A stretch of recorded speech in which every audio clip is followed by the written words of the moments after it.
Sorry kebalik.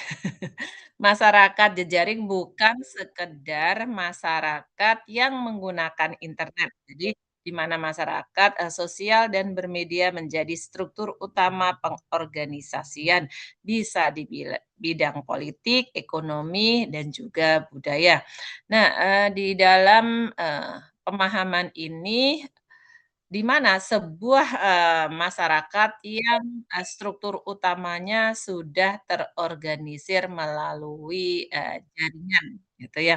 Nah, kalau dulu kan masyarakatnya diatur berdasarkan batasan fisik ya, letak, lokasi, misalkan lokasi kantor atau juga batas wilayah, batas negara. Sekarang kan jaringan sosial, jadi, tidak dibatasi demografi, maksudnya letak ya, karena sudah bisa menembung jarak, batas ruang dan waktu sehingga, sekarang lebih kepada bagaimana secara, sosial dan jaringan sosial dan juga medianya gitu ya. Nah, menjadi, dasar gitu ya untuk menyatukan tadi bidang politik, ekonomi, dan juga budaya. Nah, konsep ini tentu menggambarkan transformasi fundamental dalam cara masyarakat berinteraksi dan berorganisasi dengan menggunakan teknologi digital, ya. Jadi intinya segala aspek kehidupan yang saat ini ya, saling terhubung, dalam sebuah sistem. Nah, sistem digital yang tidak terbatas oleh ruang, dan waktu.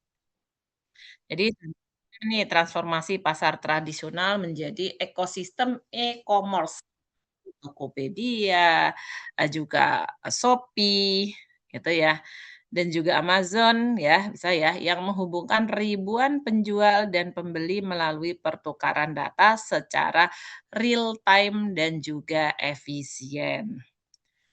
Jadi memang, dalam hal ini transformasi yang, fundamentalnya adalah cara kita berinteraksi sudah berubah gitu ya, sudah berubah total, dari kita tidak lagi hanya mengandalkan tatap muka gitu ya, Kak, ya, tapi juga tetap, mengandalkan infrastruktur digital yang membentuk komunitas atau menjalankan, kalau kita saat ini ya bisnis gitu ya, udah masuknya ranahnya bisnis. Tapi kalau saya Zoom besar gini jadi nggak bisa melihat kalian saya gitu. Saya pengen, juga komunikasi dengan kalian, open cam dong, ya. Aisyah, Sabrina, Jesselyn, jadi, menghargai yang ikut, jangan saya ngomong hanya sama monitor kosong gitu, gitu ya. Jadi kalau contoh konkret tadi e-commerce, Tokopedia atau juga Amazon, bagaimana memang, ada transformasi yang terjadi di bidang ekonomi. Ekonominya berbagi, arti, contoh armada ya, armada. Contoh, transportasi online gitu ya, contohnya entah itu Gojek, entah itu Grab gitu ya, ataupun, Green gitu ya, Go Green yang, pakai listrik itu ya. Jadi semuanya, itu merupakan contoh nyata masyarakat jejaring gitu ya. Nah, perusahaan, tidak memiliki armada kendaraan sendiri dalam jumlah besar, tapi bisa menyediakan jaringannya saja. Kan ada yang memang seperti Grab, dia ada sebagian menyediakan kendaraan gitu ya, kan kadang, saya naik juga mereka banyak yang pakai kendaraan dari perusahaan, tapi juga tidak sedikit yang make kendaraan pribadi. Tinggal mereka, daftar gitu ya, masuk dalam jaringan tersebut, Grab atau Gojek gitu ya, yang menghubungkan ribuan driver dengan penumpang secara real time. Tapi kalau Green apa, Go Green yang itu ya, yang dari yang warna hijau itu dia biru, Tosca ya nyebutnya ya. Itu lebih ke perusahaan yang menyediakan armadanya semuanya gitu ya. Jadi, dalam hal ini tadi, bagaimana ribuan driver secara,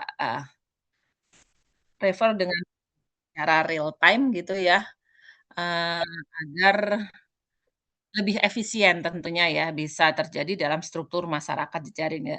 Kayak teman-teman yang menggunakan armada juga ya, tentunya merasakan itu gitu ya, gimana kita ke mana-mana cukup membawa ponsel yang ada, apa, internetnya, jaringan internetnya, kemudian di dalamnya tentu saja ada e-money-nya gitu. Jadi kita tanpa harus repot-repot bawa uang cash, nggak masalah, yang penting ada kuota, ada e-money-nya gitu ya. Jadi bisa, itu contoh.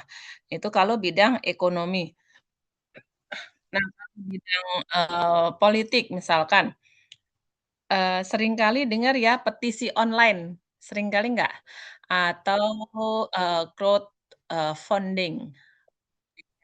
Nah, sekarang masyarakat, bisa menggalang kekuatan politik. Nah, contohnya saat kampanye gitu kan seringkali ya, atau juga pada momen-momen tertentu, terjadi bencana. Itu mudah sekali dilakukan untuk, menjaring secara digital. Jadi seperti melalui platform mhm, platform Change.org atau juga Kitabisa itu ya, saya. Nah, itu salah satu contoh, jaringan digital yang memungkinkan ribuan orang itu turut bergerak bersama demi satu tujuan hanya dalam waktu barangkali 1 jam.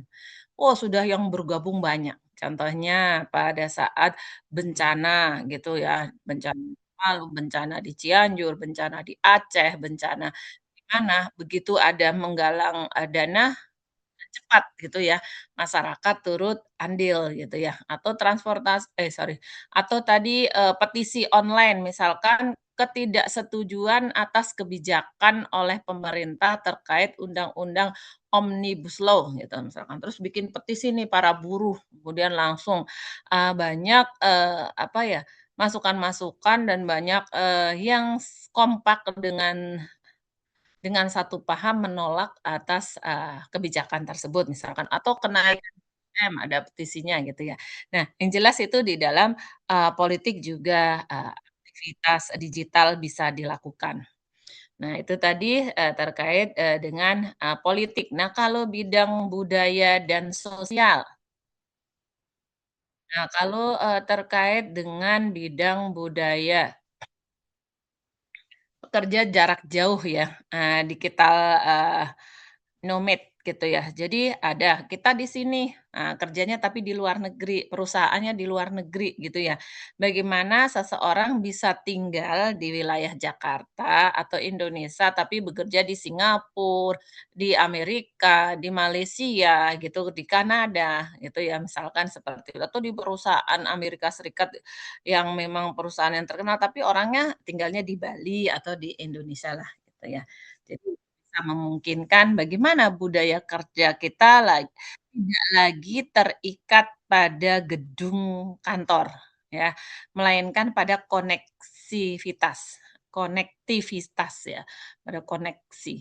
Mmm, konektif, jadi terkoneksi jaringan gitu ya. Jadi interaksi sosial profesional mereka, sepenuhnya dimediasi oleh jaringan yang saya sebutkan tadi. Bisa dengan Zoom, LinkedIn, misalkan bisa dengan Slack, bisa dengan apapun yang, intinya ada jaringan konektivitas dengan internet gitu ya, dengan cari tadi dengan perusahaan, dengan pribadi, dan lain sebagainya. Nah, jadi, terkait dengan masyarakat jejaring ini, intinya adalah fase di mana jaringan adalah pesan dan juga sekaligus medianya. Jadi jaringan bisa juga untuk pesan, tapi juga untuk medianya. Nah, seperti yang saya contohkan tadi, di mana, dunia ini memang terbentuk ya, terbentuk, dari tumpukan ibaratnya, apa ya, jaringan laba-laba yang banyak gitu ya, tumpukan jaringan laba-laba ya tadi konektivitas dengan, mana saja, perusahaan kecil dengan perusahaan besar, orang, bekerja di semuanya seperti gambaran ini nih ya, yang saya kasih dalam slide ini itu kan gambaran konektivitas jaringan gitu ya, yang saling terhubung secara instan, secara cepat. Misalkan Indomaret, Alfamart gitu kan, itu kelihatan berbeda gitu ya, tapi mereka juga punya jaringan, konektivitas sendiri gitu ya, di mana memang antara Indomart yang satu dengan Indomart yang lain, kelihatannya mereka bersaing padahal satu. Nah ini pakai jaringan ini konektivitasnya, bagaimana mereka memang merupakan satu, yang bisa terhubung gitu. Sampai di sini, bisa dipahami teman-teman atau ada yang mau didiskusikan? Silakan. Ripka, boleh. Raihan, boleh? Mana? Apakah contohnya relevan atau mau memberikan contoh lain? Mmm, udah? Ika Prila, Kalisa, oke silahkan Kalisa Nailah. Ya, Kalisa, barusan open mic. Ika Prila Maulina, coba. Mana contohnya relevan enggak atau mau memberikan contoh yang lain, Ika? Halo? Sudah cukup relevan, Ibu. Mau memberikan contoh yang lain? Boleh, silahkan. Bagaimana jaringan, dengan masyarakat jejaring? Oke, kalau memang cukup nanti, interaktif lagi ya, sambil lanjut. Nah, paradigma teknologi informasi, kita mengacunya pada pendapatnya Manuel Castel.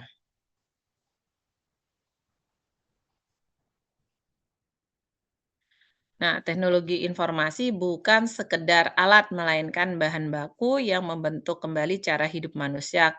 Menurut Kastel, menekankan bahwa fleksibilitas dan integrasi sebagai ciri utama paradigma ini, di mana teknologi menyatu dalam seluruh aspek kehidupan sosial dan juga ekonomi.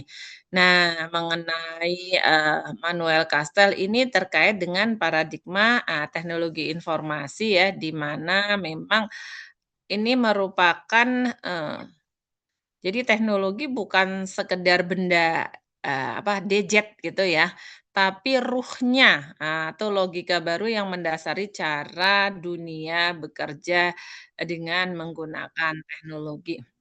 Nah, kalau menurut Kastel, kita tidak lagi berada di era, teknologi hanya membantu pekerjaan manusia saja, tetapi bagaimana mesin juga bisa membantu menulis, gitu kan. Kadang kita kan direkod nih, rekod, kita minta supaya hasil rekod itu berbentuk teks, gitu kan bisa.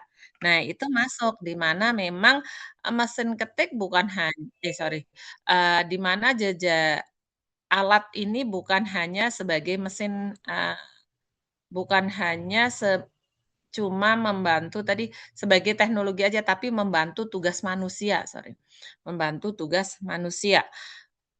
Di mana bahwa teknologi bekerja misalkan pada informasi bukan hanya informasi yang bekerja pada teknologi, tetapi bagaimana logika jaringannya. Bagaimana karena informasi saling terhubung tadi, sistemnya menjadi sangat kompleks dan terintegrasi. Nah, jadi terjadi apa di sini? Fleksibilitas, fleksibel organisasi dan proses bisa berubah, seketika karena teknologi informasi memungkinkan adanya adaptasi yang sangat cepat, durasinya hanya menit, detik gitu ya. Nah, seperti misalkan, udah alat AI gitu kan, artificial intelligence ini ya, bagaimana memang teknologi informasi, dia sudah bisa membantu, pekerjaan manusia gitu ya. Nah, contohnya di sini Gojek dan Grab bukan sekedar penjual jasa motor, ibaratnya gitu ya, bukan hanya untuk, motor mengantar atau mobil mengantar, melainkan pengelola data dan juga lokasi, ada harga, waktu secara real time gitu ya.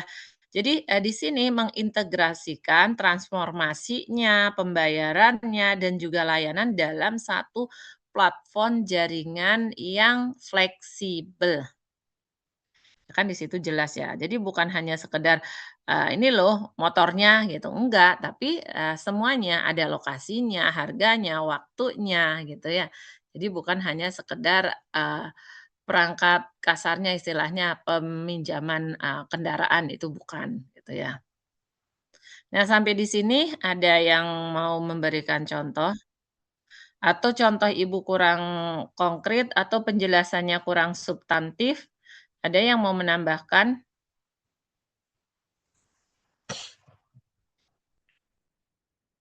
Diandra,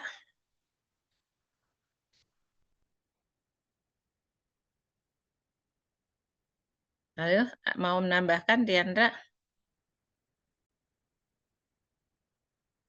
Diem semua, dari diem 1000 bahasa. Nah, lanjut ke tadi menurut Manuel Castel itu masih menjadi kunci di mana misalkan terintegrasi ya berbagai, bidang dulunya antara misalkan nih perbankan ya, atau transportasi, kayak keuangan, transportasi, komunikasi, dulu terpisah gitu ya. Kalau sekarang nggak, bisa menyatu antara keuangan, transportasi dan juga, komunikasi, itu bisa jadi satu, jaringan gitu ya. Jadi satu ekosistem digital. Nah, ya kan kita mau transaksi nih, mau transaksi melalui ATM atau melalui mobile banking gitu kan bisa. Kita sekaligus bisa transfer, kita cuma tidak hanya uangnya tapi kita juga, di situ bisa, melakukan pembayaran, di situ kita juga bisa naik kendaraan. Nah ini sudah jaringannya fleksibel makanya. Nah, contoh lagi dari produk ke data misalkan. Yang tadi yang Gojek ya, itu produk ke data. Jadi data lokasi, mengetahui di mana driver dan penumpangnya, bisa didetek ya.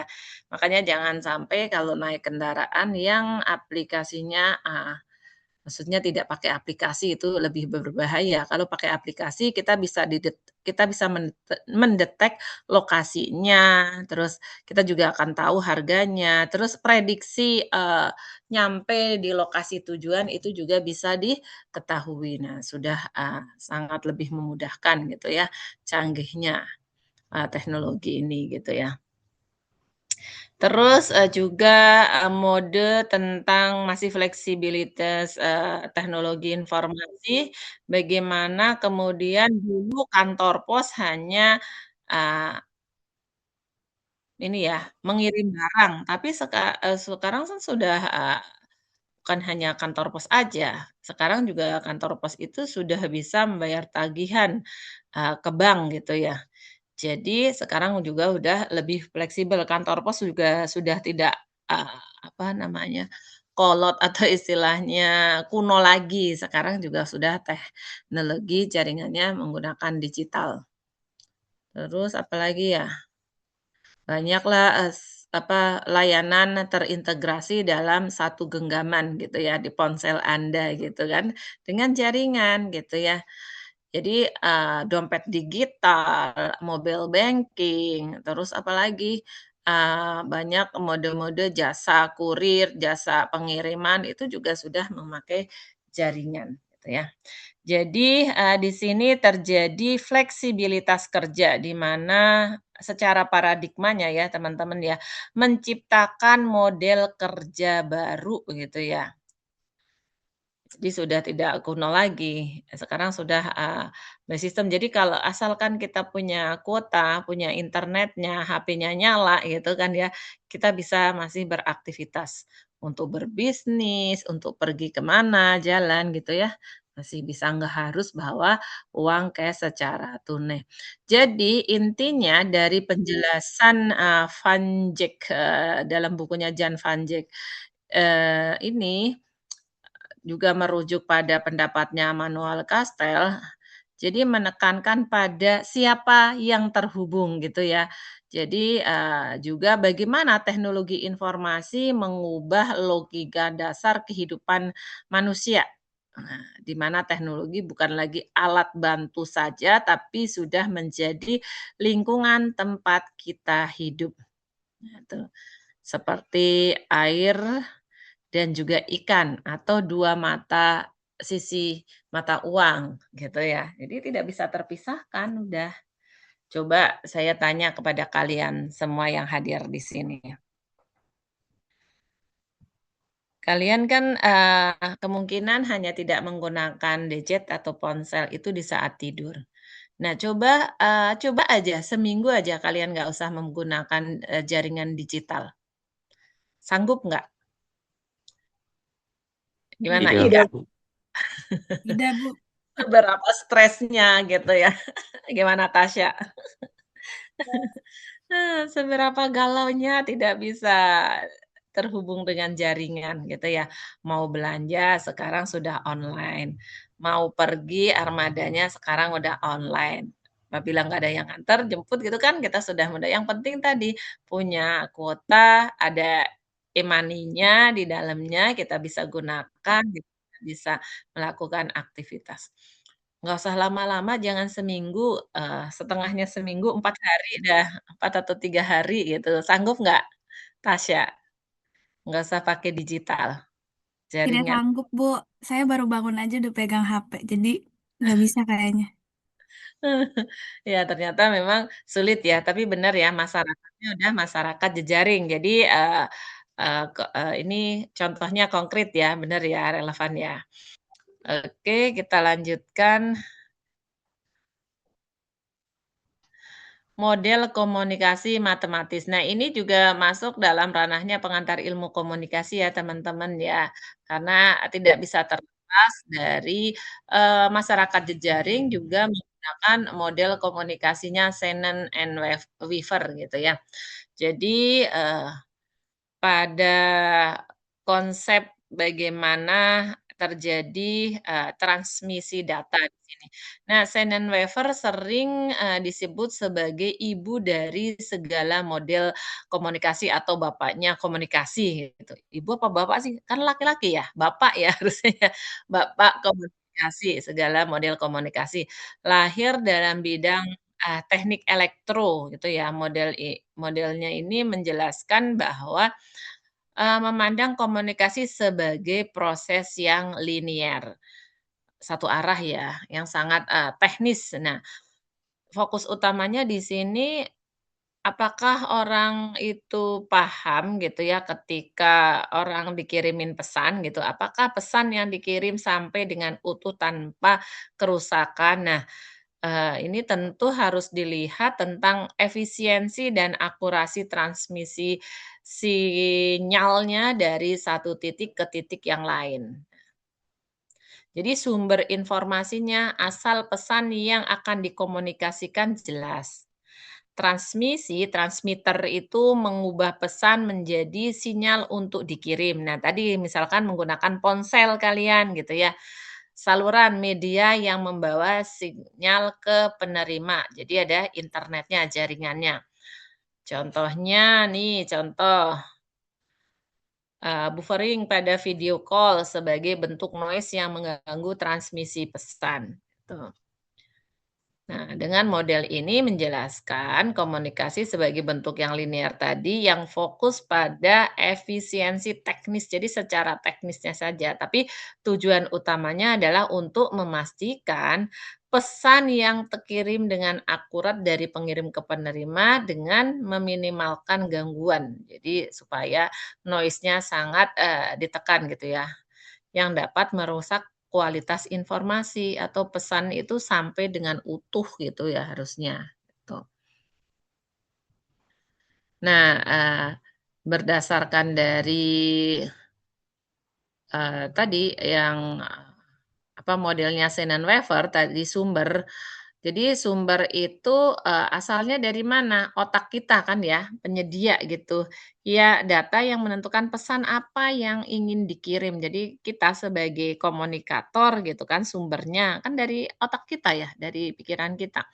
Nah, transmitter itu alat, alatnya tadi contohnya misalkan mikrofon gitu.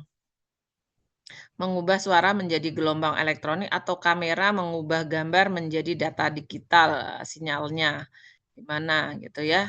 sesuai apa, tetap bagus atau enggak. Nah, saluran tadi, channel-nya, sinyalnya bagus enggak, kabel serat optiknya bagus enggak, gitu ya. Sehingga gelombang misalkan radio ataupun kabel telepon gitu, salurannya ini, terhambat apa enggak, gitu. Nah, noise, gangguan. Nah ini musuh utamanya dalam hambatan komunikasi, noise gitu ya. Nah, segala sesuatu yang merusak sinyal gitu ya, asli dalam selama perjalanan pesan itu akan dikirim. Noise, entah itu karena ada suara bising di luar, entah itu karena kabelnya terus kresek-kresek dan lain sebagainya. Nah, receiver-nya, alat yang, mengubah kembali, sinyal menjadi pesan yang bisa dimengerti, jadi kebalikan dari transmitter ya, teman-teman ya. Nah, contohnya, kalau tadi contoh video call, terus contoh lagi siaran televisi digital sekarang kan sudah televisi udah pakai digital semua, pakai set box gitu ya. Kalau yang nggak bisa ya susah, udah nggak bisa ikut, apa, digunakan gitu. Karena hampir semua yang di kampung halaman saya juga yang desa udik banget gitu pun pakai set box.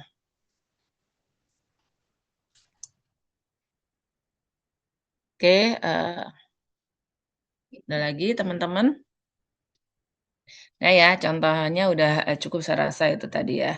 Jadi, memang kejelasan sinyal itu tadi sangat berpengaruh. Nah, kita lanjutkan evolusi komunikasi dari linear ke interaktif.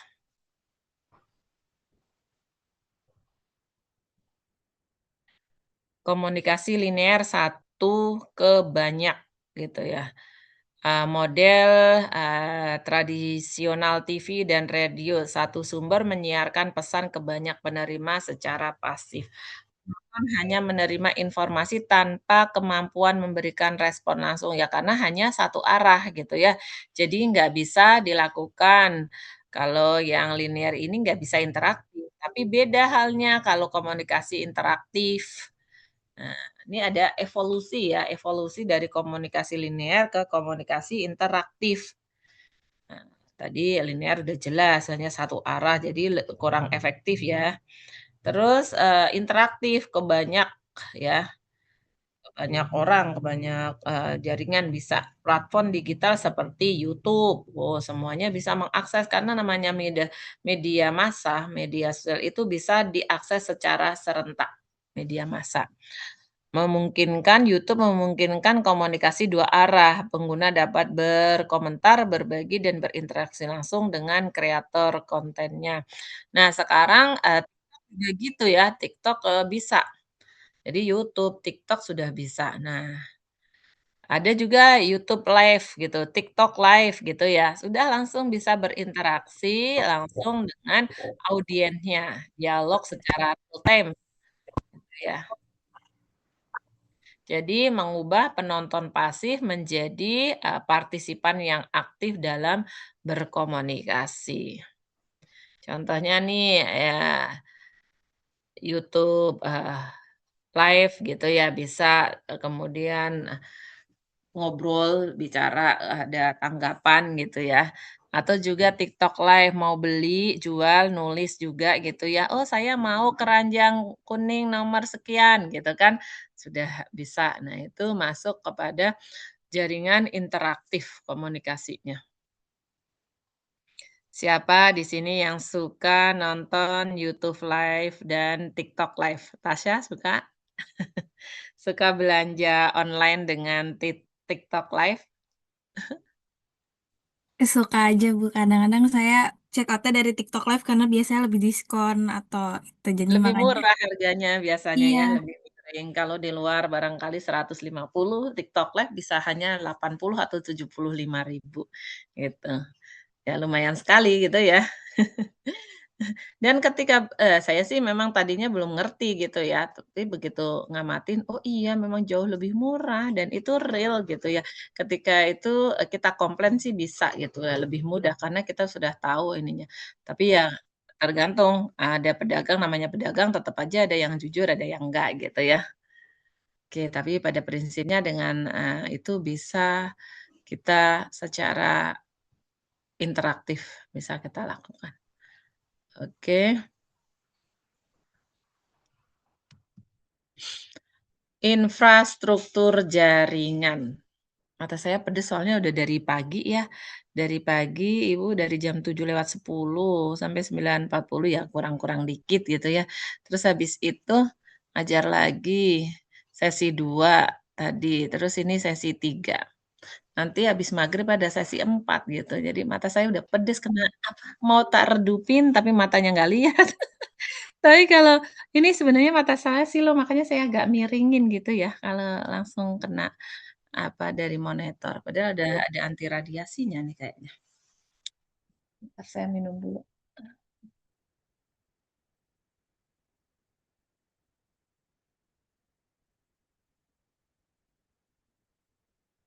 Pilek sekali kalau langsung gitu ya. Nah, infrastruktur jaringan. Nah, di mana memang, fondasi fisik dalam masyarakat digital ya infrastruktur jaringan ini gitu ya. Jadi, evolusi dari 3G ke 5G, bukan sekedar peningkatan kecepatan, tetapi transformasi fundamental dalam kemampuan komunikasi data yang memungkinkan layanan real time ya, seperti telemedicine, autonomous vehicles, dan IoT ya, skala besar, dalam skala besar gitu ya. Jadi memang, ketika kita, melihat, membedah ya satu persatu ini, basic fisiknya kalau kita lihat ya ada kabel serat, optik, spektrum gitu kan ya. Nah, seberapa banyak sih data yang bisa dikirim dengan menggunakan bandwidth gitu kan. Nah, kecepatan, respon ya jeda, pakai jeda kan ya, jeda waktu. Nah, jadi latensi rendah berapa, eee eh, latensi rendah berarti, hampir tidak ada delay gitu kan. Cepet banget gitu ya durasinya kita, set langsung langsung durasi detik. Ini kunci efisiensi ekonomi modern gitu ya kalau kecepatan kayak gitu, bandwidth-nya cepet banget. Nah, kalau kita bandingkan dengan evolusi, tadi, 3G dibandingkan dengan 4G. Kalau, 3G misalkan komunikasi teks dan gambar kapasitasnya terbatas sih gitu ya. Jadi hanya cukup untuk memuat halaman misalkan web statis, mengirim SMS atau foto dengan resolusi yang rendah gitu ya. Tapi kalau 4G mengubah permainan tadi, karena memiliki latensi sangat rendah atau hampir nol jeda, maka memungkinkan teknologi ini, yang tanda kutip "berbahaya" jika ada jeda gitu. Misalkan nih kayak gini nih, telemedicine tadi ya, contohnya operasi jarak jauh, seorang dokter bedah di Jakarta bisa mengontrol robot bedah di Papua secara real time misalkan ini ya. Jika ada delay 1 detik saja nyawa pasien bisa terancam gitu ya. Jadi kalau 4G ini menghilangkan resiko tersebut misalkan gitu ya, kalau kita lihat. Terus kalau dari otonoms. Kalau otonom misalkan mobil tanpa sopir. Nah, sekarang udah ada kalian punya di rumah mobil tanpa sopir? Sudah ada di antara kalian yang punya? Belum, Ibu.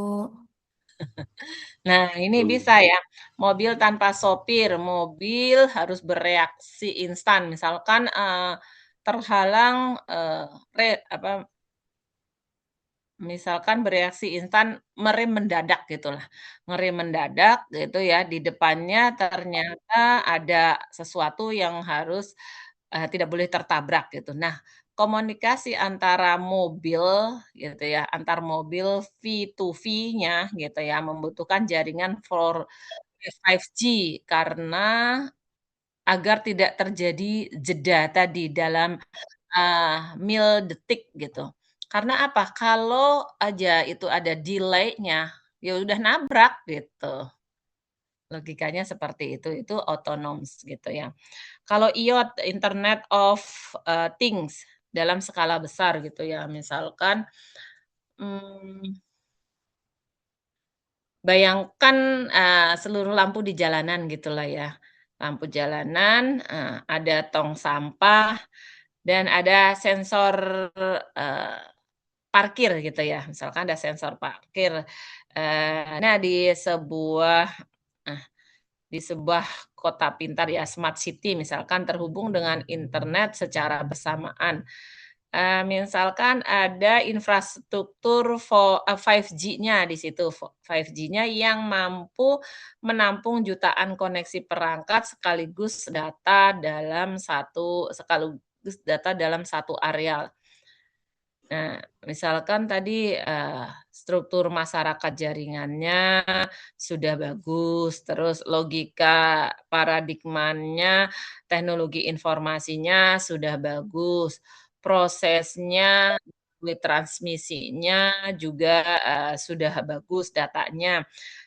Sifatnya sudah ada interaktif, yaitu evolusi komunikasinya sudah terjadi, misalkan. Mesinnya, tadi, dari infrastruktur, 5G tadi ya. Jadi, dari tadi yang sudah saya sampaikan itu, mmm, jadi merupakan infrastruktur yang sudah sangat sempurna ya, saya rasa ya kalau untuk teknologi ya, yang mumpuni ya. Jadi semuanya, bisa terakomodir. Jadi kalau sudah paradigmanya yang modern, seharusnya struktur masyarakatnya, jejaringnya udah bagus, logika atau paradigma berpikirnya masyarakatnya sudah bagus, terus transmisinya, datanya sudah bagus, kita mengarahnya tadi pendapatnya Vanji, Castle, Weaver, terus, interaktif masyarakatnya, jadi evolusi komunikasinya juga sudah bagus, mesinnya menggunakan mesin 5G. Nah, itu sangat dunianya udah canggih banget, tapi itu belum di Indonesia belum, teman-teman ya. Itu baru barangkali di Amerika atau di, negara apa, yang biasa orang suka belanja itu di mana yang sangat maju? Aduh saya sampai lupa. Bukan Turki, tapi mana?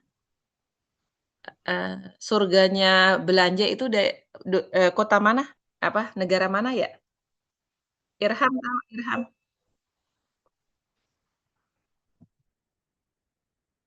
Yang orang suka belanja yang Dubai Dubai. Mungkin Dubai saja yang Mmm, sudah maju ya? Ya nggak, Irham?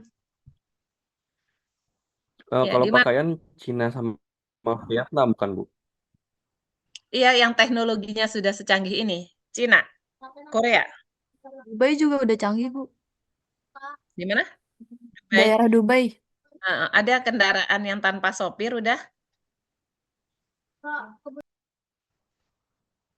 Nah, kalau untuk di Malaysia itu struktur sistemnya itu parkir yang sudah canggih. Jadi jangan, disangka ada lahan kosong main parkir bisa gitu ya. Kalau belum terdaftar di dalam jaringan parkir pertama, terus kemudian belum bayar atau ada tunggakan parkir, tetap kena denda, mau parkir di mana sekalipun tidak bisa, gitu.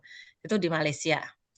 Nah, kalau, kendaraan tadi, pakai 5G, kendaraan tanpa sopir, itu di Amerika, di Dubai, di mana? Nah, searching coba ya. Nah, itu berarti sudah teknologi benar-benar sudah, mapan ya, canggih ya. Nah, di Indonesia maaf saja belum sampai ke situ. Masih jauh Indonesia, parkir aja masih berantakan gitu ya, hanya satu menangani parkir aja sistemnya belum bisa. Gimana menangani yang lain gitu, tapi bukan underestimate, memang negara berkembang kan beda, karena Indonesia terlalu luas demografinya ya. Singapura cuma hanya satu kota Jakarta aja, itu udah jadi negara Singapura gitu. Coba aja Anda keliling, di Singapura, kecil sekali gitu. Oke, kita lanjutkan. Mata saya pedes banget nih. Apa itu space of flow? Apa?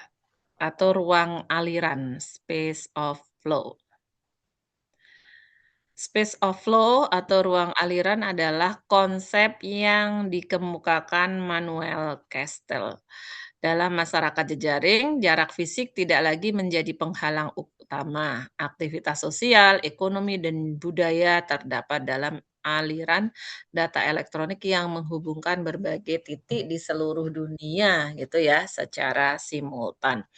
Nah, kalau kita lihat, di mana kalau masyarakat tradisional aktivitas manusianya terikat pada, tempat, space of place gitu kan ya. Kalau, masyarakat, tradisional, di mana interaksi hanya terjadi jika kita, berada di lokasi fisik yang sama, ketemu face to face gitu ya. Namun kalau pendapatnya ini, siapa tadi, Manuel Castells gitu ya, bahwa kita itu sudah masuk era digital, muncul ruang baru yang disebut tadi space of flow gitu ya. Nah, di ruang ini lokasi fisik, eee, misalkan kita di desa atau di kota besar menjadi kurang relevan jika dibandingkan seberapa baik kita terhubung dengan, data, informasi, modal, ataupun teknologi gitu ya. Jadi dunia ini sekarang diatur oleh aliran, jadi bergerak secepat kilat antara titik-titik, ke seluruh dunia tadi, seperti jaringan gambar yang di slide 1 itu ya. Jadi bagaimana memang, dengan dunia modern gini sudah bisa, dengan cepat kita melakukan segala sesuatu, entah itu baik, entah itu buruk, kalau mau viral itu cepet ya teman-teman karena sudah ada jaringan. Nah, di sini contoh nyatanya seorang desainer di Indonesia dapat bekerja real time dengan perusahaan di London atau platform kolaborasi seperti Figma dan Slack. Nah, proyek dikerjakan bersama tanpa perlu bertemu fisik, menunjukkan bagaimana ruang geografis digantikan oleh ruang digital. Nah, seperti di kampung saya itu kan kampung banget kecil gitu ya, di tengah sawah gitu. Tapi kita internet di situ kebetulan sudah ada dari, Sempati gitu ya. Jadi, udah ada dari apa, dari Sempati itu sewa tempat di tempat saya, tetangga saya, jadi lokasi dia disewa dalam setahun berapa ratus juta gitu kan.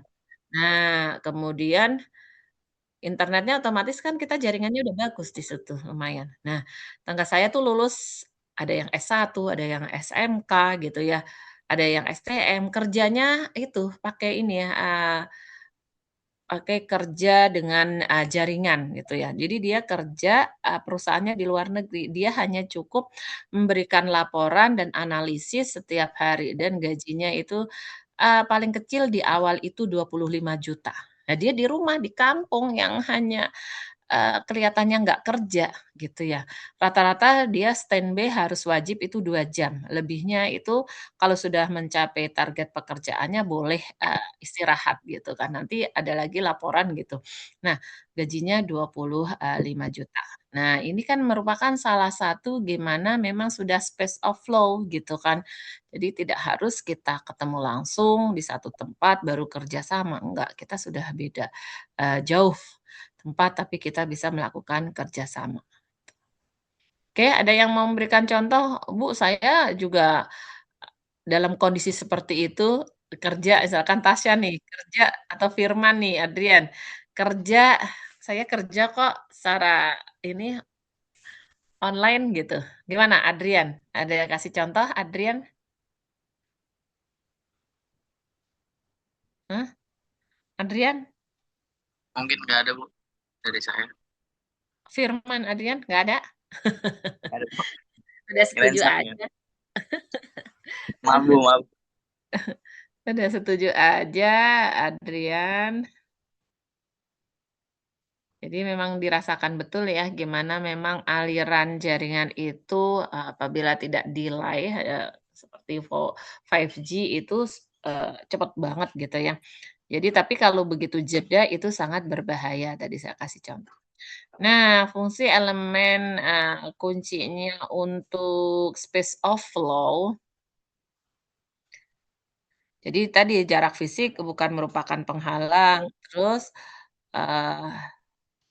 bahkan ribuan kilometer menjadi 0 detik bisa ya. Jadi ribuan kilometer jaraknya, tapi kita bisa karena jaringannya cepat, eee, dengan 5G gitu ya, 0 detik gitu ya, kita bisa berinteraksi dengan orang di belahan, bumi manapun gitu ya, dan seolah-olah mereka ada di, ruang bersama kita, gitu ya. Nah, kalau aliran, kita lihat dari aliran data elektronik nih, di mana memang ruang ini tidak, dibangun, dari semen atau bata ya, bukan fisik kayak gitu ya, melainkan sirkuit elektronik atau transmisi satelit gitu ya. Jadi, bukan, tapi, bukan juga kabel serat optik, ini lebih segala aktivitas, sosial, ekonomi, budaya mengalir di, tadi elektronik gitu ya. Jadi, bukan secara fisik gitu ya. Nah, simultan, atau keserentakannya ini kita bisa lihat bahwa aktivitas itu tadi yang saya kasih contoh, kan bersamaan bisa, durasi detiknya yang sama, di berbagai titik bahkan gitu ya terhubungnya. Jadi sebuah, keputusan misalkan di mana tadi, di New York misalkan, bisa langsung berdampak pada bursa saham di Jakarta dalam durasi detik. Ya kan, kita lihat ya kalau kita lihat saham, sekarang saham turun atau saham naik gitu kan, durasinya itu akan berpengaruh dengan cepat ke seluruh, bahkan ke seluruh dunia barangkali, atau kemarin perang misalkan, masalah perang atau diisukan bahwa nanti akan kelangkaan, bahan, baku, gas gitu atau minyak gitu ya dan kemudian, saham atau nilai emas gitu ya naik terus langsung melejit ke semuanya penjuru. Jadi karena apa? Dengan jaringan ini informasinya gitu ya. Jadi sangat, berpengaruh.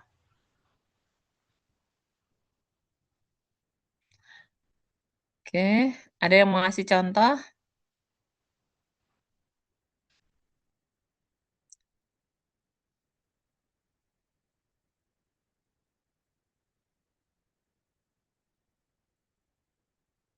Timeless time, waktu yang tak terikat. Nah,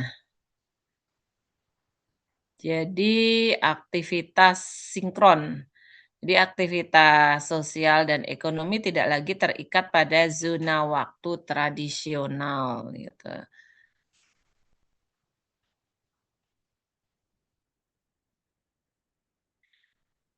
Jadi, aktivitas sosial dan ekonomi tidak lagi terikat tadi oleh waktu tradisional, teknologi memungkinkan interaksi dan transaksi berlangsung terus-menerus tanpa henti. Nah, kalau kita lihat, jadi hidup kita diatur oleh siklus alam siang malam ya, teman-teman ya. Jam kerja formal kalau di Indonesia jam 8 pagi sampai dengan jam 5 sore misalkan gitu ya. Namun kalau di dalam masyarakat jejaring, kita masuk ke era timeless, time itu ya, waktu yang tak terikat. Misalkan waktu tidak lagi terasa seperti garis lurus gitu ya, yang berurutan gitu. Jadi melainkan seperti genangan air di mana segala sesuatu bisa terjadi kapan saja.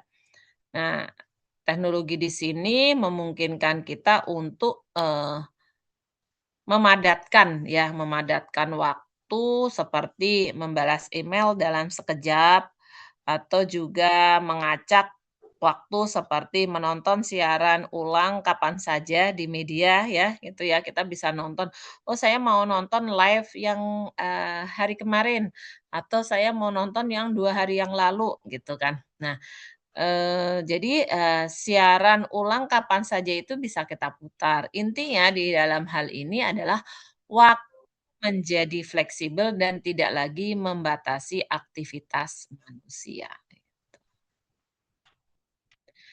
Nah, transaksi global otomatis, misalkan transaksi saham global berjalan otomatis 24 jam.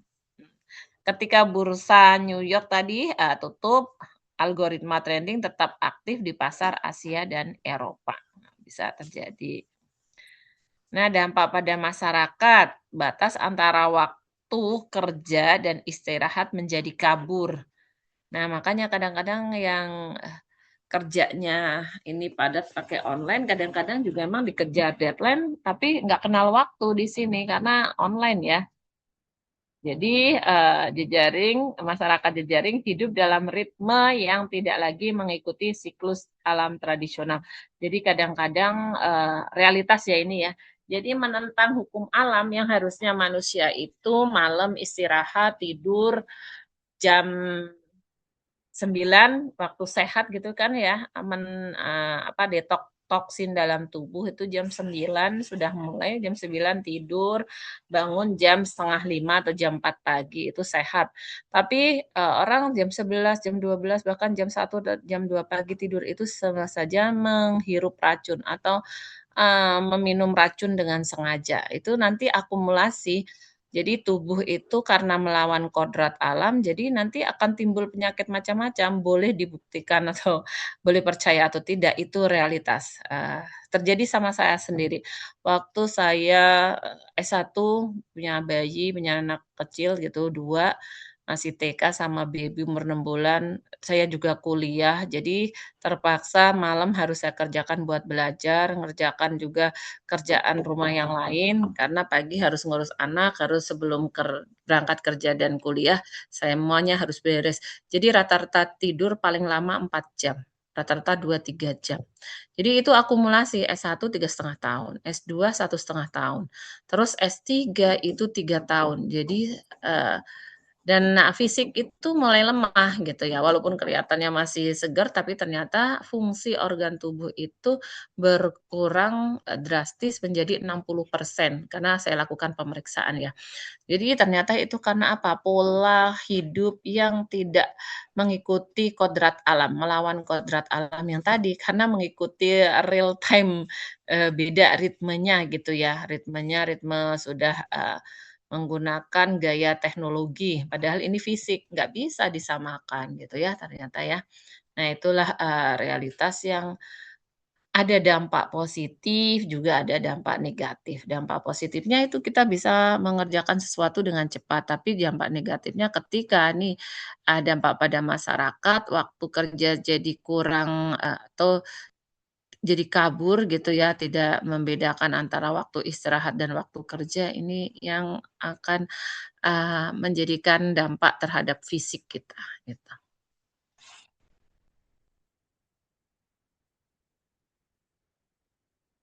Oke, sampai di sini ada yang mau memberikan, pertanyaan atau juga jawab contoh substansi yang konkret, boleh silakan. Ada yang mau memberikan contoh?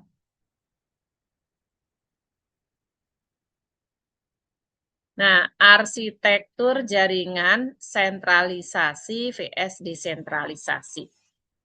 Nah, kalau kita bicara tentang arsitek, jaringan, kita jadi ingat, bagaimana sebenarnya, realitas bahwa arsitek jaringan itu menentukan bagaimana kekuasaan dan kontrol didiskusikan dalam sistem komunikasi data. Nah, model, sentralisasi ini lebih menempatkan otoritas pada satu entitas, sementara desentralisasi mendeskripsikan kekuatan seluruh jaringan. Jadi beda ya.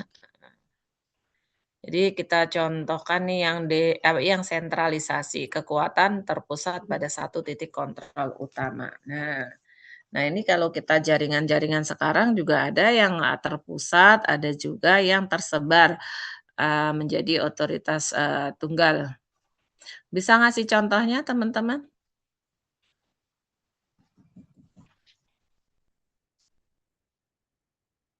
Ada? Nah, ini contohnya ya, Bitcoin beroperasi tanpa bank pusat sebagai pengendali. Nah, ini sudah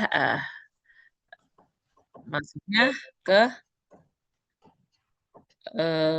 tanpa pusat pendali ya, tanpa bank pusat pengendali berarti masuknya desentralisasi gitu ya. Jadi bagaimana siapa yang di sini yang main Bitcoin atau juga main saham atau juga main yang lain yang ada apa ya banyak ya kayak kayak permainan untuk mendapatkan uang lebih cepat. Siapa? Ini kan anak sains informasi paling tidak ngerti deh penggunaan digitalisasi kayak gitu yang bisa menguntungkan. Raisa main Bitcoin nggak Raisa? Raisa Febriliana Hapsari. Kenapa Ibu? Hah? Ya, main Bitcoin nggak? Bitcoin. Enggak Bu, kebetulan enggak. Ngerti nggak permainan Bitcoin itu kayak gimana? Belum pernah nyoba sih Bu. Kepoin dong ya.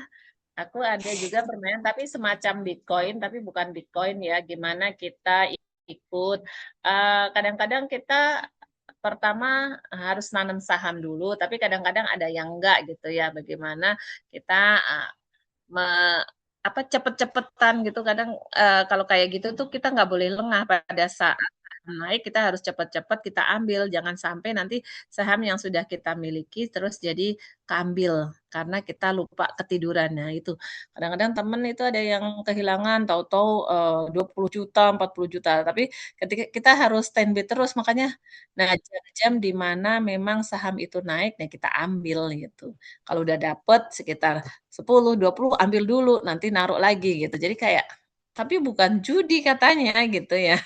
Nah, itulah teknologi gitu ya. Bagaimana memang realitasnya penggunaan digitalisasi seperti ini ada yang kalau bisa menggunakan itu menjadi sebuah value gitu ya, tapi kalau yang enggak ya tertinggal biasanya gitu. Nah, implikasinya apa? Implikasi jaringan keamanan, transparansi, dan ketahanan sistem berbeda. Nah, di sini biasanya keamanannya ya perlu khawatir ya teman-teman jangan main asal klik. Kadang-kadang permainan gitu juga merugikan tadi keamanan data-data pribadi gitu. Kita bisa bocor gitu kalau kita tidak pintar-pintar untuk ya, menjaganya jangan sampai bocor yang jelas gitu ya. Jadi ini masuknya juga harus kehati-hatian karena data ini kan masuk data jaringan gitu. Jadi kalau bocor bisa kemana-mana gitu ya. Makanya banyak sekarang orang dengan sistem itu menjadi hacker. Kan kita juga barangkali teman-teman juga sering nonton film yang di mana ada hacker profesional yang bisa menjebol ketahanan cyber atau keamanan data dari suatu perusahaan besar gitu ya. Muhammad Irham suka nonton nggak film yang kayak gitu? Film hacker ya Bu, paling Mission Impossible Bu. Kan banyak sekarang film-film Korea, film-film itu juga biasanya menghadirkan kecanggihan bagaimana seorang hacker, bahkan hackernya bukan hanya laki-laki, perempuan yang kelihatan biasa saja, katanya dia pintar secara teknologi gitu, digitalisasi. Oke, ada mau ngasih contoh, Irham? Contoh film atau gimana? Contoh penggunaan teknologinya dong. Oh, oke, baik. Biasanya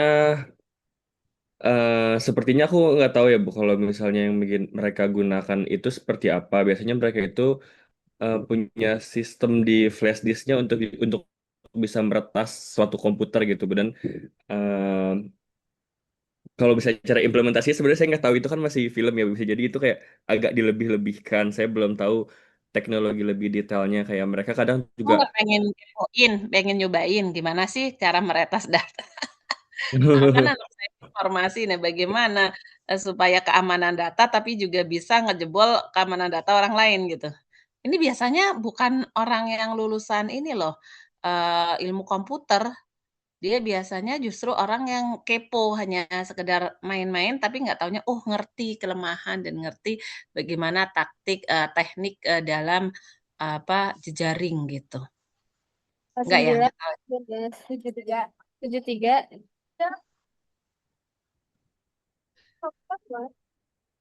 Nasyah? Apa Nasyah? Mau ngasih contoh Nasyah? Kepencet, buru-buru ditutup sama dia. Nah, oke ya teman-teman ya, ternyata memang realitasnya ya begitu canggih ya dunia ini. Nah, kita lihat konvergensi media. Kan tahu ya, bagaimana teknologi memungkinkan jaringan, bisa bekerja, namanya konvergensi media, di mana suara gitu ya atau teks gitu. Dulu telepon menggunakan kabel tembaga khusus dan surat menggunakan kertas ya zaman dulu ya. Nah, sekarang keduanya dikonversi menjadi data SOS gitu ya dan juga SIS.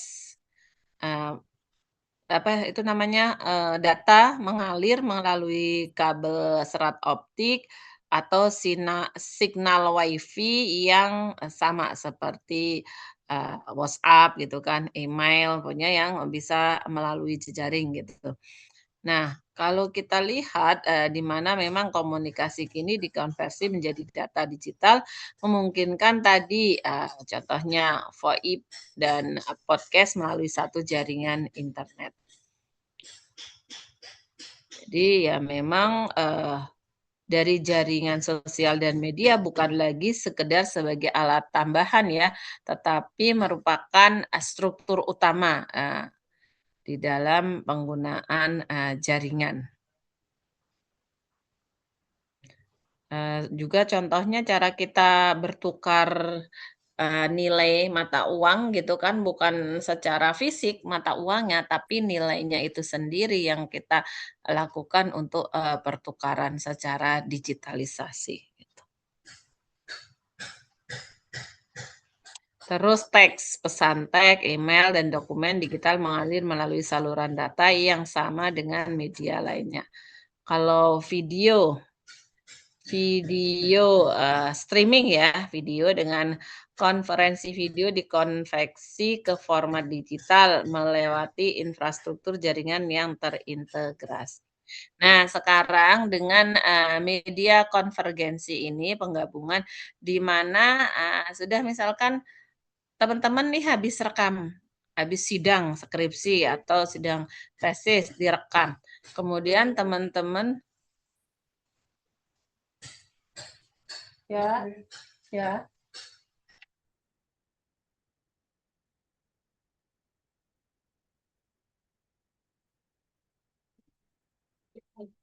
Ya, buat Amalia ya.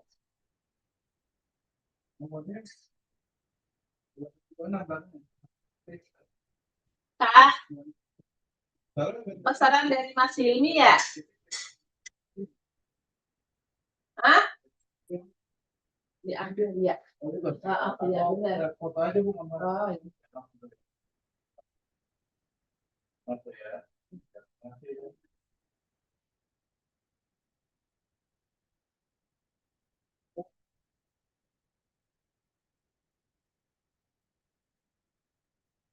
Sorry. Jadi itu salah satu contoh ya, pesan antar dengan menggunakan media real time. Oke, iya iya, saya lagi ngajar. Nah, tadi teks ya, sudah sampai teks, kemudian video, tadi udah smartphone. Smartphone ini, satu perangkat, menggantikan telepon, ada kameranya, bisa ada radionya, bisa kita, apa, koran, televisi dalam, satu genggaman tangan. Coba ya, bisa nonton TV, TV streaming, bisa radio, radio streaming, koran bisa, digital, sindodigital.com, kompas.com, antara.com, bbc.com. Nah, banyak ya yang memang kita bisa lakukan. Jadi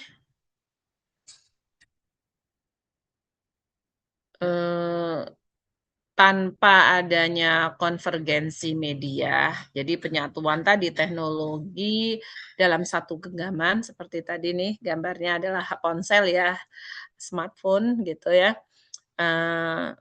dan juga masyarakat jejaring tentunya di dalam masyarakat jejaring kan ada transformasi pasar gitu ya, dan juga sosial, masyarakat secara keseluruhan tidak akan pernah terwujud, jika, tidak support, masyarakatnya dan juga teknologinya gitu ya.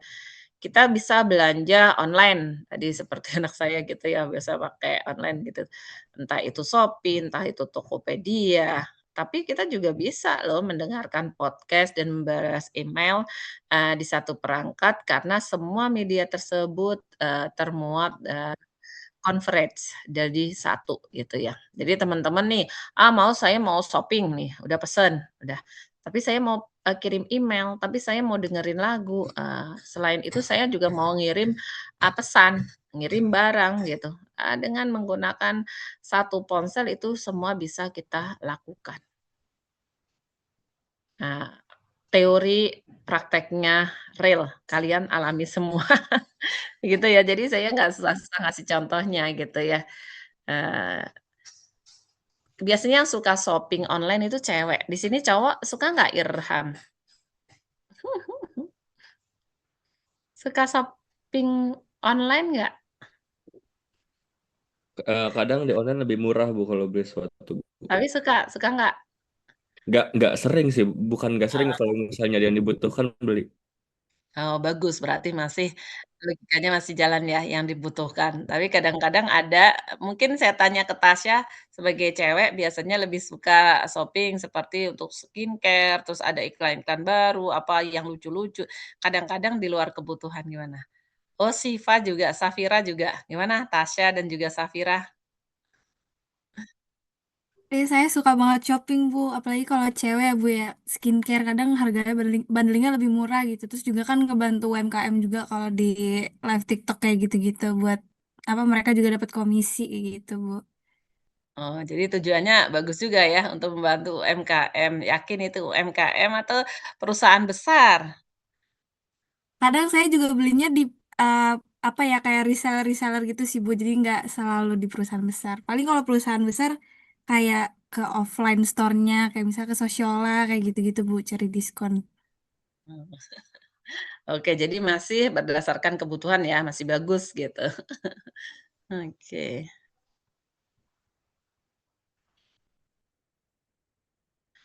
Ekonomi informasional. Jadi, sekarang dunia ekonomi tapi juga informasional, informasinya gitu kan ya, jelas di mana di era saat ini, kekayaan sebuah perusahaan tidak lagi diukur dari seberapa banyak pabrik atau lahan yang dimiliki gitu ya, kalau kita lihat. Melainkan seberapa besar kapasitas mereka menghasilkan dan memproses informasi. Jadi menghasilkan keuntungan dan juga memproses informasi. Jadi data dan algoritma di sini adalah sebagai, suatu golden new gitu ya. Contoh konkretnya, Google dan metadata Facebook atau Instagram gitu kan ya. Itu aset terbesar mereka bukan gedung kantor, melainkan data pengguna algoritmanya.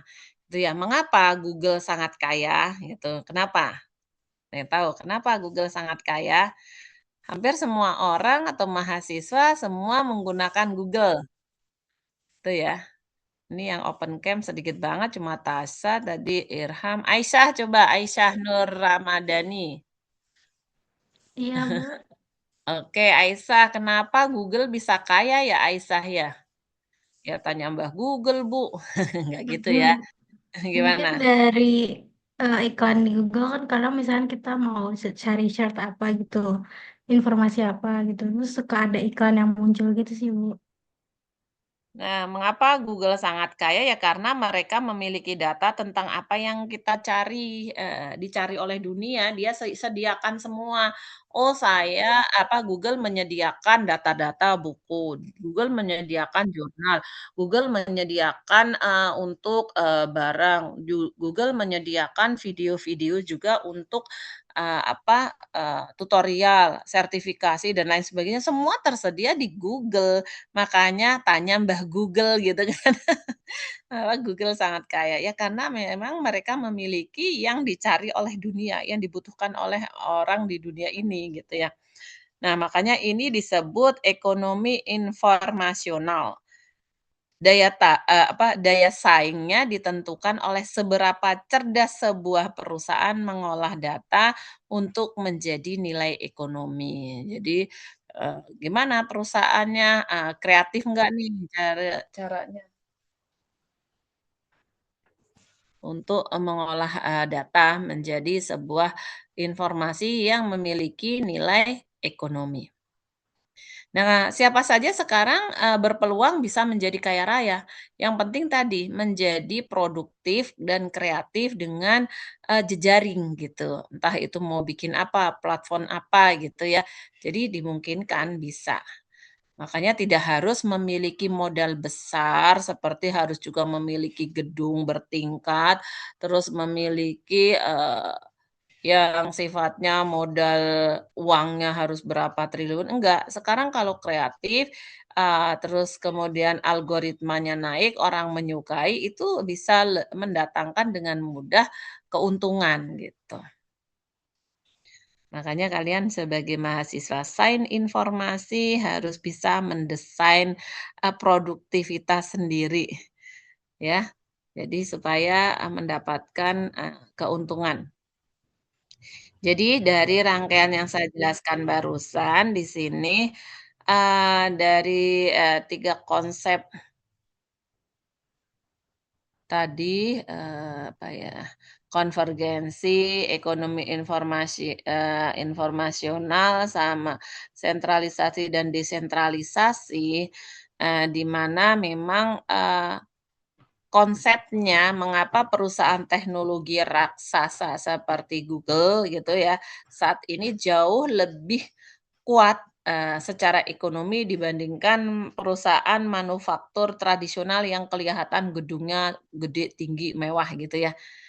Apakah ada bagian, yang, celahnya tuh di mana gitu loh ya, celahnya tadi karena dia adalah pemroduksi, bisa memproduksi sebuah, eee, apa ya, hal yang dibutuhkan oleh dunia. Jadi dia menyediakan semuanya gitu ya. Jadi dia makanya kaya. Coba kalau, kalian bisa seperti itu, membuat sebuah, akun platform yang kemudian, buat Google kedua ibaratnya gitu ya. Tandingan kalau kalian bisa mendesain sebuah, jaringan yang, bisa terconnecting dengan orang dan kemudian orang ketika membutuhkan bisa kalian fasilitasi apa saja informasi yang memang dibutuhkan oleh mereka. Nah, di mana ini kita lihat ya, produktivitas bergantung pada kapasitas menghasilkan informasi. Data dan algoritma menjadi aset utama perusahaan. Nah, bukan gedung tinggi, tapi ya itu tadi asetnya adalah data dan algoritma. Karena misalkan nih, saya mau cari, state of the art untuk penelitian. Jadi saya mencari artikel jurnal Q1 sampai Q4 yang, jadi Scopus yang terindeks tadi, yang terindeks internasional dan bisa bagus gitu ya, kualitasnya yang bagus. Nah, saya cari data dengan Google gitu, dengan ini ya, pakai knowledge map itu juga bisa gitu ya, muncul nih dengan topik yang hampir sama, terus ada sekitar 100 artikel jurnal dalam durasi hanya detik dan menit. detik dan menit ya, betul. Jadi cepet banget serut, oh ada 100 artikel jurnalnya tinggal saya download gitu ya. Nah itulah gimana dia menyediakan informasi yang bisa diakses begitu cepat hanya dalam durasi detik dan menit. Nah, kemudian jaringan menentukan nilai ekonomi dan daya saing, yaitu tadi, karena jaringannya kuat, dia menang gitu ya. Google dan metadata kekayaan utama adalah data pengguna. Iya, karena udah penggunanya udah seluruh dunia. Bayangin dalam satu perusahaan itu atau dalam satu perguruan tinggi yang mengakses Google itu berapa banyak gitu kan. Nah, dalam ekonomi informasional ini kekayaan tadi tidak diukur secara fisik semata ya, melainkan kemampuan mengumpulkan, memproses, memanfaatkan data. Oke, ya. Baik, sampai di sini ada pertanyaan teman-teman? Kita bisa selesai lebih cepat ya. Karena masyarakat informasi ini ya realitasnya kan kalian menjadi pelakunya, pelaku pengguna tapi ya bukan pelaku pemroduksi. Sementara masih pelaku pengguna. Oke, dampak pada identitas sosialnya itu apa sih? Ya, dampaknya apa?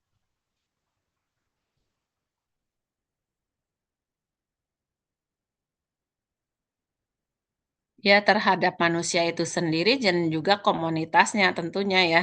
Identitas lagi tidak terbatas pada lokasi geografis gitu ya, melainkan dibentuk melalui interaksi digital lintas batas. Nih, saya ikut komunitas nih. Komunitas Aspikom Asosiasi eh, Asosiasi Program Studi Komunikasi ya di seluruh Indonesia gitu ya. Saya tidak harus bertemu dengan mereka, tapi saya, ada jaringan antar perguruan tinggi yang sama-sama menjabat sebagai kaprodi, koordinator program studi. Atau saya, ikut asosiasi ISKI, Ikatan Sarjana Komunikasi Indonesia.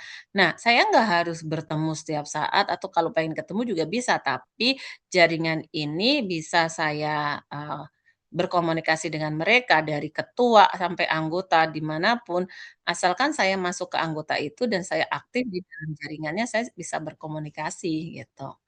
Atau ketika kita membutuhkan informasi-informasi, terkait dengan program studi, terkait dengan kesarjanaan, komunikasi gitu ya, masalah-masalah, bidang ilmu komunikasi, mau bikin buku, mau bikin penelitian, kerjasama, jaringan gitu bisa, memudahkan.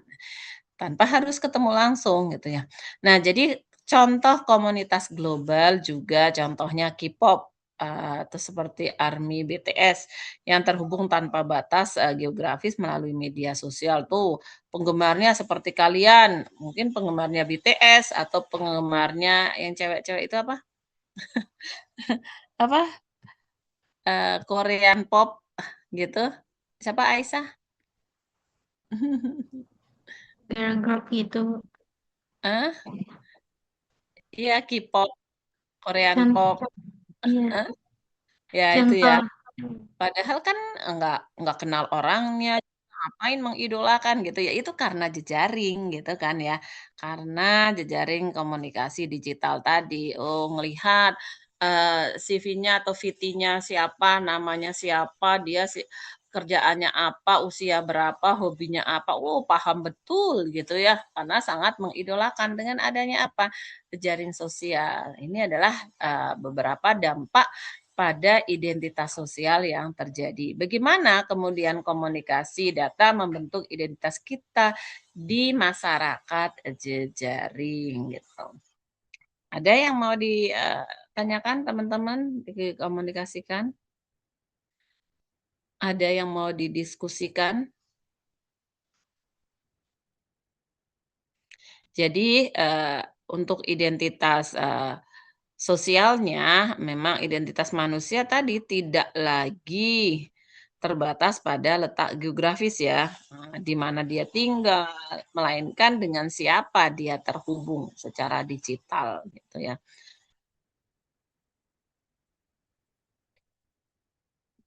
Jadi teman-teman mau punya teman di seluruh belahan dunia juga bisa, gitu ya. Mau berteman dengan yang cowok misalkan penggemar bola, dengan Jordan atau dengan siapa yang lainnya yang terkenal gitu. Terus atau penyanyi Britney Spears di luar negeri menjadi pendukungnya dan lain sebagainya. Boleh-boleh saja gitu ya. Terkoneksi melalui jaringan. Kira-kira itu teman-teman tadi pembahasan kita mengenai model komunikasi dan jaringan komunikasi data dalam masyarakat jejaring. Ingat ya, ini ada beberapa model komunikasi menurut pendapat ahli gitu ya. Tadi saya sudah jelaskan dari Van Dijk juga bisa, dari Weaver juga bisa gitu ya. Jadi beberapa atau dari Kastel gitu ya. Oke, sampai di sini ada yang mau ditanyakan? Jangan lupa presensi delete ya, teman-teman ya. Oh ya, minta tolong ini kan kelas ABC, koordinatornya masing-masing, tolong screenshot kirim ke saya. Wakilan 1, Irham, Ibu bisa minta tolong Irham, di screenshot buktinya. Walaupun ini tadi bisa sih cloud-nya, tapi kan nggak ke komputer saya masalahnya. Oke, Bu. Sama saya izin, Bu, absennya tiga-tiganya belum ada yang bisa di Kenapa? submit.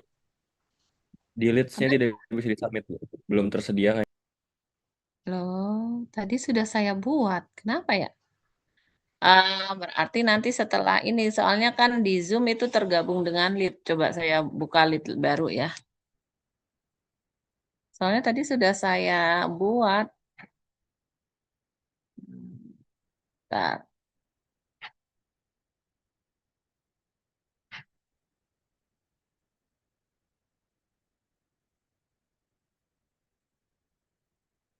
Coba saya cek.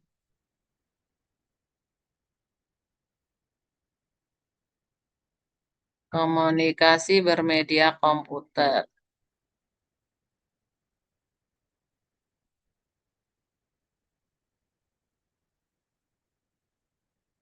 Ini kan pertemuan ke-6.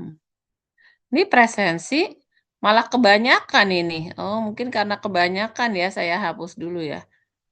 Saya hapus dulu.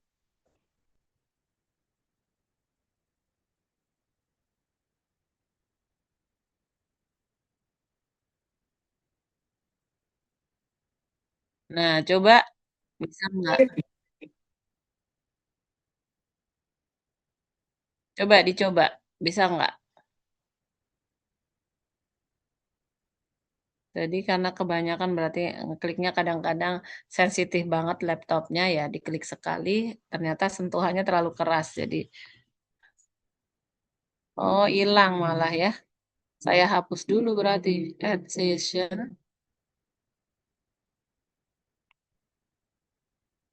Loadingnya agak lama nih.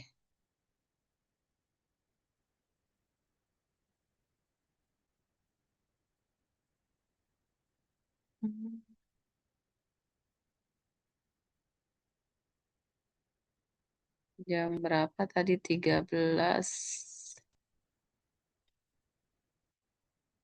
15.30.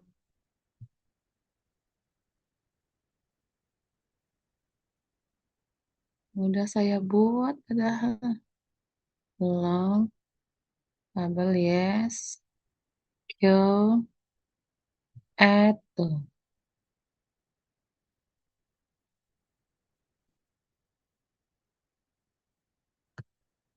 Nah, coba dicoba, bisa nggak? Coba. Sudah bisa, Ibu. Sudah? Sudah. Oh, oke. Baik, Terima tadi. kasih, Bu. Yuk, sama-sama. Oke, baik. Ada yang mau didiskusikan, teman-teman? Udah nggak? Cukup? Jadi, Cukup, Ibu. Cukup jelas ya, gampang ya tadi ya. Begitu contoh-contohnya juga saya berikan konkret. Jadi kelas besar itu hanya memberikan teori ya. Kalau praktek kalian nanti dengan Kak Tia atau Mas Jazen gitu ya. Atau juga dosen Mbak Diah Dewandaru gitu ya. Itu. Jadi untuk praktek mereka saya cukup untuk memberikan teori saja. Baik, terima kasih teman-teman. Kalau tidak ada yang didiskusikan lagi, tapi saya masih terbuka loh, waktunya masih lumayan 1 jam. Kan jam 3, setengah 4, 1 jam, 1 jam masih. Gitu. Sudah cukup teman-teman?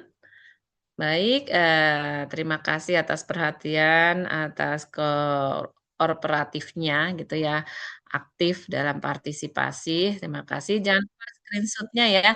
Irham udah tahu nomor saya, Irham? Bu sudah di screenshot sama koordinatornya Bu Aisyah.